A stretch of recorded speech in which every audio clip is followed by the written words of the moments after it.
கார்த்திகா சந்தையில் சென்று நல்ல தரமான பலாமரக் கன்றுகளை வாங்கினாள். அவற்றை தனது வயலில் கவனமாக நட்டு அன்போடு பராமரிக்க ஆரம்பித்தாள். இந்த கன்றுகள் நாளை நம் கிராமத்துக்கே பெருமை தரும் என்று மனதில் நினைத்தாள்.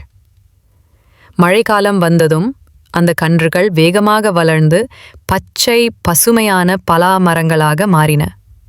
பறவைகள் வந்து கிளைகளில் கூடு கட்டின. கார்த்திகா மகிழ்ச்சியுடன் பார்த்து கொண்டாள். முதலில் மரங்களில் சின்ன சின்ன பச்சை பலாப்பழங்கள் முளைத்தன. அவள் வீட்டு குழந்தைகள் குதூகலித்தார்கள். அக்கா, நம்ம தோட்டத்தில் பலா வந்திருக்கு என்று மகிழ்ந்தனர். காலம் சென்றதும் தோட்டம் முழுவதும் பழுத்த பலாப்பழங்கள் மனம் வீசியது. கிராமத்தார் அனைவரும் கார்த்திகாவின் உழைப்பை பாராட்டினர். அந்த தோட்டம் கிராமத்துக்கு பச்சை நிழலும் இனிய பழங்களும் தர ஆரம்பித்தது.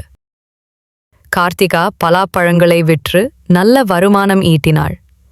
அதே நேரத்தில் சில பழங்களை ஏழைகள் மற்றும் பசித்த குழந்தைகளுக்கு இலவசமாக வழங்கினாள்.